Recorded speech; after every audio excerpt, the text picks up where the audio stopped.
I got to say, I miss the days when I thought love would be easy. Before the reality check. You see, I got a lot to get off my chest, and I don't really know where to start, like, how do we express soft words through hardened hearts without sharpening the message? Well, I gotta thank her for teaching me my hardest of lessons. The fact that our traumas weren't meant to be hidden, yet we suppress them. Like, why do we cover and dress them when we should learn to address them? I think she was the blessing I should have prayed for. See, she brought that heat but stayed raw and challenged me to separate the burdens of my mind from the hurdles of my heart. Like, for real, you see, we knew a mind was a terrible thing to waste, but when do we give our hearts a break? Like, do our minds awake when our hearts at stake, or do our minds dictate our hearts escape? From that safe space they were grown. Look, there was a time when she owned a controlling interest of my heart, and me hers. But that was all before some poor decisions occurred. Like the moment we realized we only seem to love each other in the bedroom. Like our hearts get blocked at the door. Like we're afraid to wear our love in the light and have our pride knocked to the floor. And I couldn't figure out whose fault that was. I'm exhausted because I entered this engagement with effort and intention to provide her mental orgasms and soul stimulation. See, I wanted to embrace her scars like a New York summer because our winters can be unforgiving. And when winter, when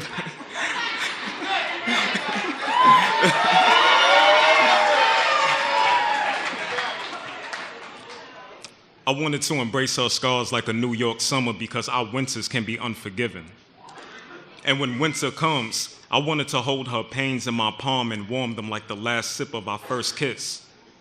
I wanted us to be exclusive like oxtail gravy. Heavily sought, and that price keeps rising. And I wanted to consume her fears and keep her mind shining like black skin in the summertime. But we went from peeking these wonders to just freaking these covers.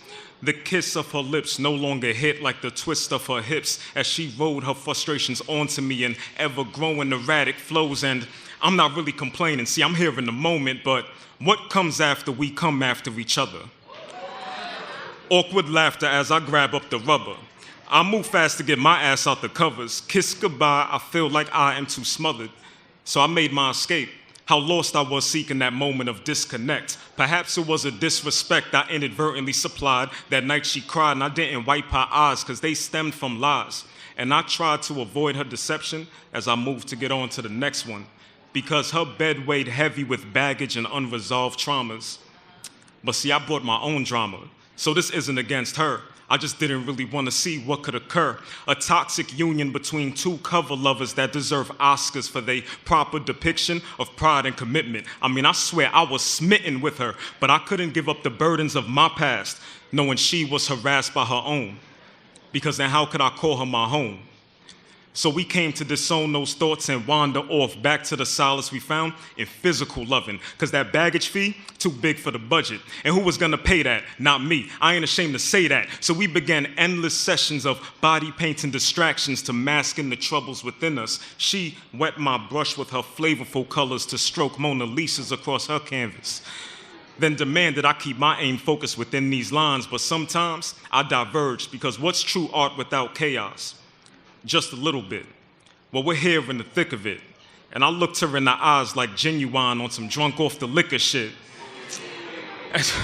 As we continue to drown in our own poison, toxic oceans flowing out our pores and weighing us down more and more and more and more. And one would say I'm a fuckboy for not taking the lead and progressing this arrangement, but the truth is we're strangers. We change up our faces every day to mask the true quality of our character.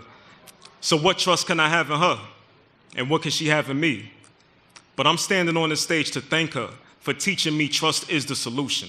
How many scars and bruises have torn us from the salvation of a new journey? We may think we're protecting our hearts, but maybe we're blocking its glory. Maybe our hearts really need a break from us and the control of our minds fake and tough. On one hand, protecting us. On the other, injecting us with loose fears and false projections. Now, I'm not saying to run headfirst into a red flag. You gotta trust your judgment, but find something you want and learn to love it. Because don't we all deserve love? Because isn't love learned the best lesson earned? Because isn't a wasted mind relative to the beauty of the outcome? Because isn't a life with love better than without one? So we came to a resolve to no longer waste our minds or break our shine. We opened up to each other to explore the times that made us who we are, all of our depths in the night and in the light. I abandoned this avoidant persona to engage with her for real, because my mind is clear and her intentions are right. So we held our love in the open, joined in a bond to protect and feed it together. So thank you for providing that break my heart truly needed forever. Thank you. Thank you.